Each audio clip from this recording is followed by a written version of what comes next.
I can't believe Hi.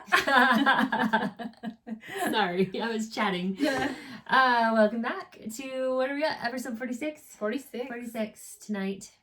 We're filming at night this time. Yes, we hope it's not as echoey. We'll see. Yeah. Well, here goes nothing. Okay, friends. Hey there. Welcome back to Called to Homeschool, episode number 46. Today we're going to be talking about habits to teach your children. And this is great. Like, we've talked about habits a lot, I feel like. Do you want to know what's funny? I actually contacted an author about that wrote one of the habits books. Not the Atomic Habits, but I think the Power of Habits. You told me this. And I emailed them and I said, this book is amazing.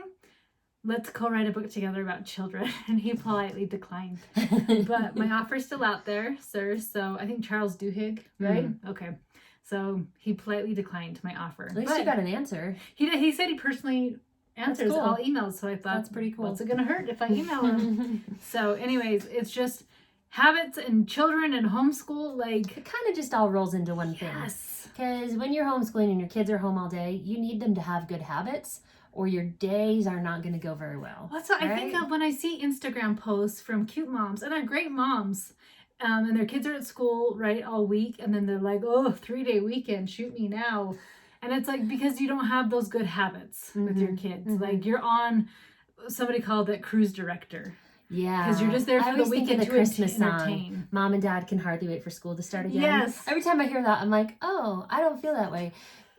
Well, mine are always there. And I kind of like having a break from school. But I think it's the same concept of like your kids are used to being there and they have their routines and they have their habits. And so them being home with you is not this miserable, awful thing. It's just part of life. It is. Right? And I love it. Like, I don't know. I cherish it. And I do like to think back, like when mine were all little, it was different. Like it was much more challenging. Definitely. And I remember when I had number 6. So like he's 3 years a little bit behind everybody. So I'm like homeschooling 5 kids, this big chunk of kids. And I thought I just need to find a co-op where you guys are gone for 2 hours. And it was enough for me. Once a week they were gone for 2 hours. And I was like, okay. And I'm refreshed. And I just needed it for a few months while he was a baby. But so I get it. If they're all little, you're kind of in that phase of like habit training. But you're in the habit training phase. Yeah, definitely. And so now that I'm on the other end of it, I'm like, bring it on. You've still got the little ones, but you have big ones too. Yeah, I was going to say, we just traveled with him, and he's like our doted upon grandchild nephew, right? And so he was a dream on the trip. Oh, that's nice. Because everybody played with him, and we're home all the time together. And so, like, he just ate it up because nobody was leaving to work, and nobody was like doing their own activities and whatnot. So that's awesome. He was a dream. Well, so we're going to focus today on Charlotte Mason and her habit training because she has some amazing resources for this. If you haven't read her book on this, it's a good one to check out. It is. It's written in 1800s. So and so just remember that. So just like, I don't know, as I was reading it, it's literally called Habits by Charlotte Mason. And it's like it takes me a second to think of how would we say this in our day. Right. It's one that you're not going to just breeze on through. It'll take a little time to sift through the language, but it's got some great information. It's totally worth it though. Yeah, and then another just little reference. This is a book that I was telling Megan I've used this with my kids on and off for a little while, but it's called Laying Down the Rails for Children, and you can find this. I'll put a link to it, but at Simply Charlotte Mason, and it's like workbook format. And it's something you can do daily with your children, where it has little quotes and poems and scriptures and things that you can study and learn about various habits with your kids. It has some really good information. Some of it I kind of sifted and skipped, just depending on your needs and your family. But we kind of do that with all our homeschool stuff. But yeah, there was definitely some good, valuable information in these books, and I liked them. Yeah, and an episode, was it last month, I believe, we talked about consistency, not perfection. And so we're going to dive deeper with that kind of concept because you're either consistently getting better or consistently getting worse, depending on what those little habits are. And isn't it funny that it's like these little tiny things that like you maybe after dinner you turn on the TV and then your habit is like we just binge watch television at night versus after dinner we're in the habit of we all clean up together and we play a game. Like which one is going to give you the long-term results that you actually want? Yeah. I think that's really great. So we're going to talk a little bit about brain connections, and I think this is a really cool concept. But when you think about this, like, you know, which direction they're going, and every day they're learning new things, and whether they're learning good things or bad things, whether they're learning from a TV show or from a book, they're learning and they're progressing in some way. And so we want to help guide those things that they're learning and guide their progress and their, I don't know, I'm losing my words. I'm sorry. But you want to just guide them in the right direction. And habits are one way that you can do that. And giving them good habits with the skills that they're learning is a really important thing. So yeah, well, it's just really great because if you think about it, when you have a good habit, you don't have to think. Yes. And so, like, as a mom, if your kid spills and you're in a habit of, like, the way you want to respond is to, like, oh, no big deal, we just clean it up. Like that, you've made it a habit and you don't have to think, like, hey, don't yell at my kid, don't, like, freak out. You don't have to think. Yeah. And so your brain can just kind of go in autopilot. And so we want our kids to be learning that same thing. Sorry, you said it so much better than me. It's okay. Karen's so sleepy and I just love her. I'm tired, you guys. No, but and I love this, that it takes about 2 months to form a new habit. Mm-hmm. And so as you're learning new skills, your kids are going to need some guidance and some direction as they're learning those. And you can't expect them just immediately to be good at this new thing you want them to do, right? Right. It's going to take some time, and you're going to probably have to be by their side helping them for the first little while until it becomes a normal thing for them. You want it to be a habit that when they drop something on the floor, they stop and they pick it up instead of just walk on past. My 15-year-old today, I couldn't believe it. He walked by the kitchen counter and he knocked over a water bottle. He looked at it and then he kept walking. And I was like, hey, you gonna stop and pick that up, buddy? And he's like, oh, sorry. And went back and picked it up. Like, just such a silly little thing. But I'm like, that's one of those things that you just want it to be like, oh, I dropped it, so I'll pick it up. Normally he's just fine. That's out of the norm for him. He's normally a very clean person, but it was just so funny to me. So that, you know, when you're creating these habits with your children, you want to think about that. You know, are you creating these patterns that become Well, if you think about it too, like if it only takes 2 months to really form that habit, long, really. It's not that habit. Oh, sorry, it's not that long. And so, if, like a skill that's going to benefit you the rest of the time that they live there and for the rest of their life, like 2 months, like that's nothing. It's worth it. It's worth a little effort for 2 months to help them accomplish this. Yes, and great news, because sometimes we talk about, like, with older kids, some things are a little bit easier, but with habit training, it's actually easier with little kids because you can nip a bad habit in the bud. I always thought that was butt, by the way. I always thought you it was did? like nip a habit in the butt. And somebody was like, what did you just say? I was like, I don't know. But in the bud, awesome. So you can stop it before it actually becomes a bad habit. So that's like, for those of you with just small children, you finally are getting thrown a bone. Yep. So here are some of the habits that Charlotte Mason really stressed to teach your children. There's a lot of them. I wanted to say it was like 80. Yeah, there's a whole lot of them. We're gonna go with 5. Yeah, we're gonna pick a few that we feel are important, that are some really good ones. Number 1, we've got obedience. Obedience, obviously a very important one, right? Yes, and some, like, an easy way to teach obedience is being consistent. Like, first of all, what are the rules? Because if your rules change, then it's hard to be obedient, because it's like, yesterday I knocked over the water bottle and you didn't care, but today you care. Yeah. And so being very clear with what are the rules in our house. So, like, if you have a rule, we don't jump on the couch. Like, so every time they jump on the couch, it's like, oh, remember, couches are for sitting. That's our rule. Yeah, that's our rule. So, like, that's being consistent is an easy way to teach obedience. But then it's also important to praise them when they do right, because it seems like we always are picking at the negatives and never praising for the good, right? And so praise them for the good, because then they'll want to do it more often. Yes, and just like, well, I think we've talked about that too. You know, like if I'm like, oh, Karen, you look so pretty and I love you so much and you're so nice, then Karen's like, oh, what do you need help with, Meg? Like, you're much more I'll give you anything. Yeah, here's my money. You're the best friend ever. No, but like you're more inclined to help somebody that you know that they love you, right? Yeah, definitely. And so I just think when you're like, oh, Karen, thank you so much for doing this, and then she asked me to do something, and there's some give and take there. Yeah, and then it's also important to help them understand why it's important to be obedient, why you want them to follow this rule. I mean, I just literally had to do that with my 8-year-old the other day. I have one today too. Okay, yes. And like he said, so right now he can only play with friends 2 times a week. So if you go to the Levels of Liberty, like that's one of his privileges, is to earn more days with friends. But right now he can only go twice a week. And he was just like, why? Like, are they bad kids? I don't get why. And I was like, no, they're awesome. I love these kids. But here's what happens when you go with them. You change, you harass the baby. Like, here are all these things that go down. And he just went, oh, yeah, I do all of those things. And it was just like, that's great that he recognized well, it. I mean, but it wasn't attacking, like, hey, you little dummy, like, you did this. It was like, did you notice when we went out of town and you didn't play with your friends that you never harassed the baby? Like, tripping the baby. I don't, like, it's so sad. And he's so big and fat, like, he just goes straight down. And it's, like, so sad. But, like, he was able to see with that comparison, like, okay, I get it. We had a good, sad kind of learning moment today.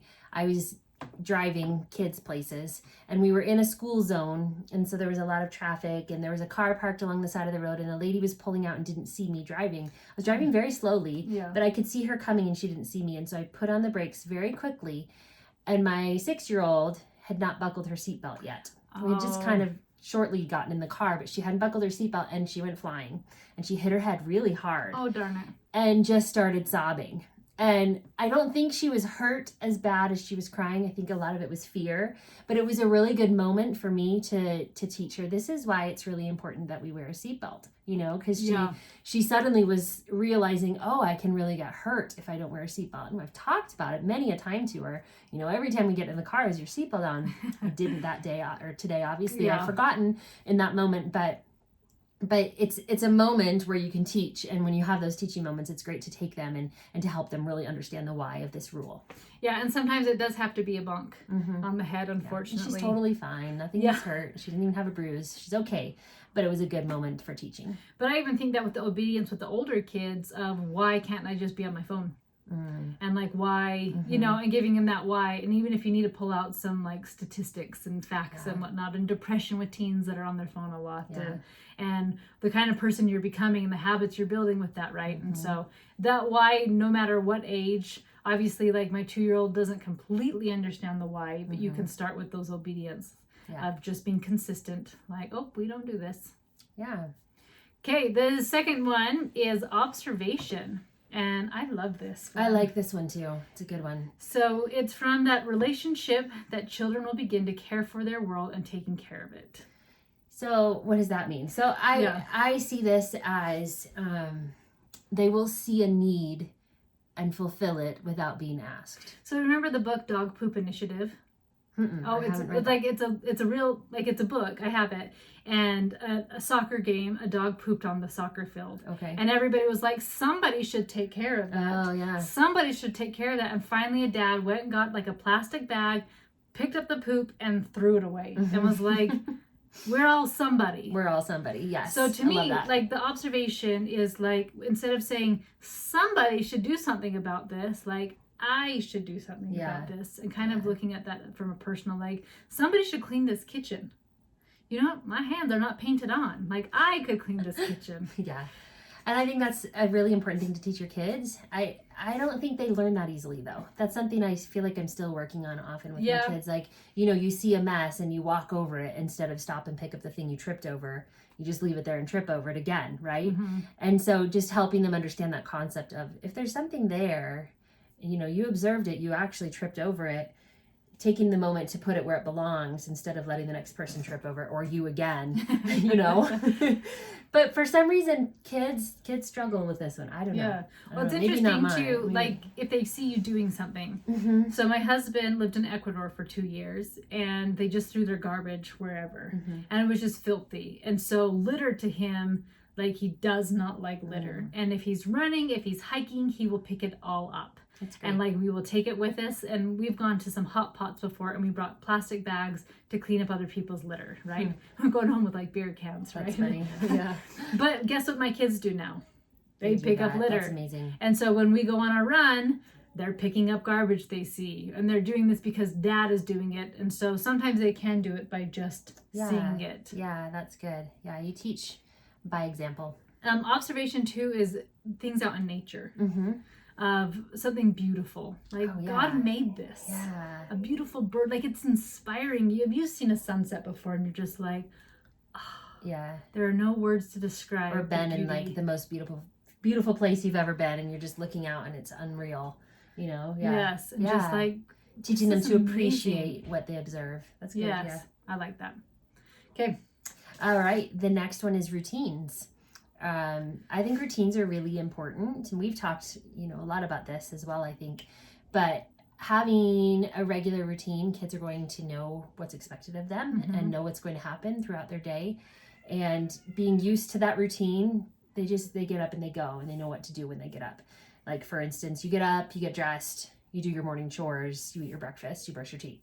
Like, that's just the morning routine. And if they know that, then that's just going to come naturally to them each day when they get up. Yeah. And that may be why some of the cute public school moms struggle with the weekends. Because their routine is getting up, getting ready, eating breakfast, and going. Right. And now it's like, now what do I do? Right. Yeah, exactly. And so, yes, I love having that routine. And so we've gotten to a point, too, where I don't have to get up so early to exercise.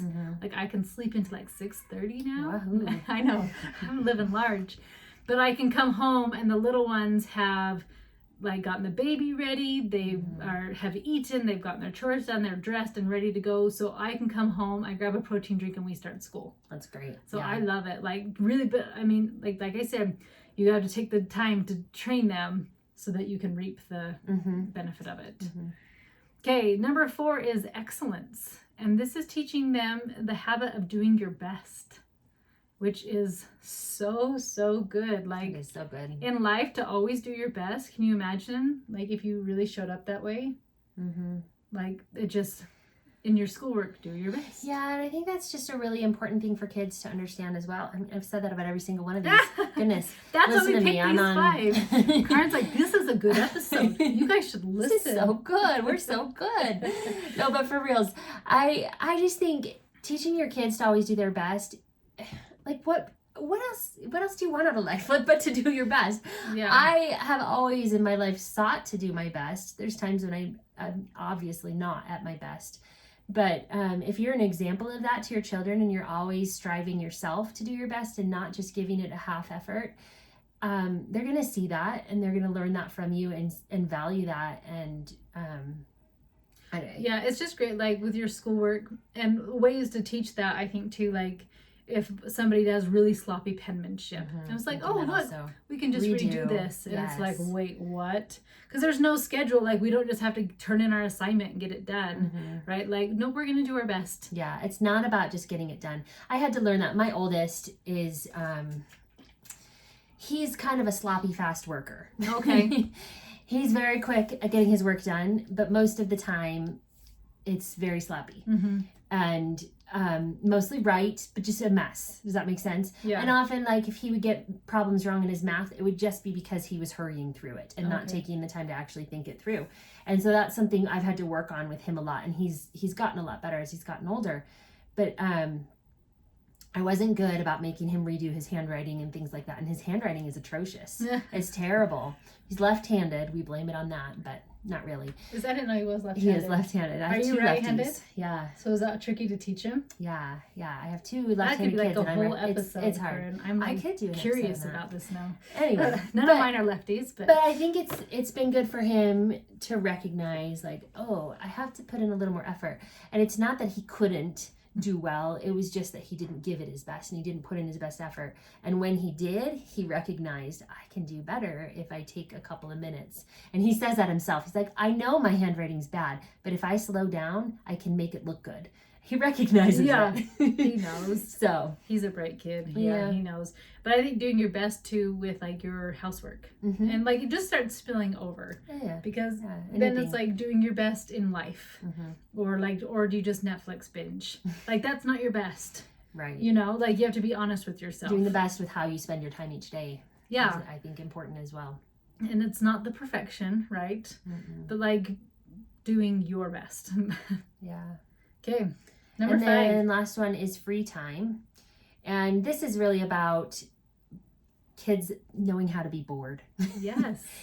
Think of summer vacation and those days where they're just bored out of their minds.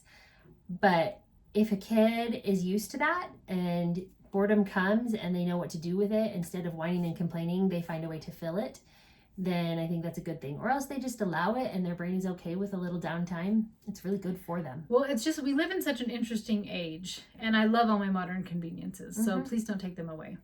But like, if I'm cold in the car, I can turn on seat warmers, and in Johnny's fancy car, the steering wheel even heats up. I would love that. Right? And so I'm like, I can be a little bit 1 degree up, 1 degree down, and get that perfect temperature. Right. If the sound is a little bit off, we can get the perfect sound, right? Like, we never really have to be uncomfortable. Right. And so boredom, like, we don't have the skill of being bored. And so I've even noticed teaching my kids, because they'll even like try to do something that's like on a computer, but it's so funny to me, like they want to write a story, but all of a sudden then it becomes checking their email, and it becomes chatting with all their friends. And so I've kind of stopped that. And so it's been freezing cold here and snowing, and the boys went and got their snow clothes on and then played outside for hours today. And so I think you have to, like, we have so much. Like, there's so much entertainment and so many things to just constantly... You have to take it out from time to time and allow your mind to still. Because that's where creativity stems from, is that boredom. Like, and sometimes the naughty stuff too, but like, I'm okay with that. But like, tree houses have been built out of boredom. I'm trying to think of all the crazy snow things. Caves. Like snow caves. My kids build snow caves when we get a lot of Yes. snow. Mine did, we have a little tote goat, and they built a jump one day. Like, so just, but it's like, can I do this? Can I experiment with this? And they learned about physics. Their jump was not great. I love it. But there's a skill of being bored, and just with the habit of like, Mom, I'm bored, and just being like, okay, cool. If my kids tell me that, they know that I'm going to give them a job. So they never even say it to me anymore. Smart. Oh, I've got things to keep you busy. Yeah. Never mind. No, I'm good. So the official Charlotte Mason steps to habit formation, which are used to break bad habits and replace them with good habits. She has 8 of them. So we're going to just quickly tell you those 8 things. Number 1, commit ourselves to the time and energy required for the task, and don't begin until we are committed. I love that. So like, if you have a new baby, give it a minute. Because you may not be committed to actually teaching them this. Like, if you have just recovered from something, give yourself a minute. So when you're like ready, like, okay, now is a good time. We're gonna go. And don't like give yourself excuses, but like, okay, I don't have a newborn. I have a minute. Like, I'm in this. So I think, like, commit to it.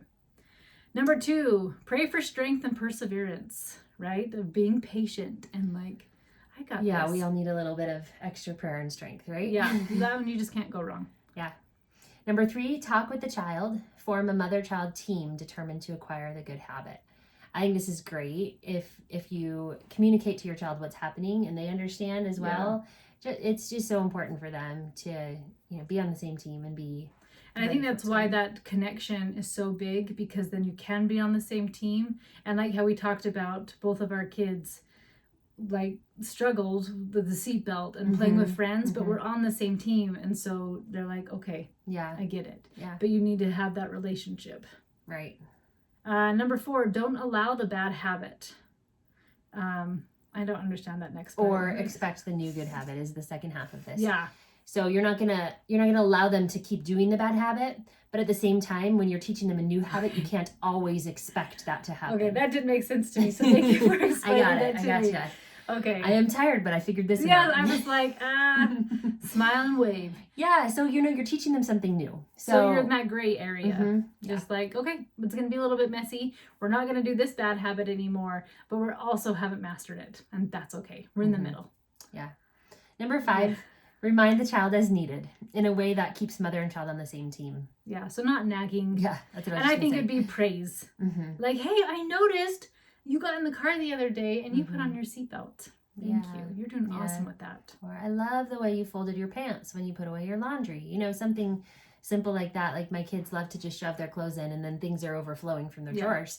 And that's not the way I want them to put their laundry away. And so, habit training of folding your clothes nicely so that the drawer actually closes. I love this. Challenge the child to excel if appropriate.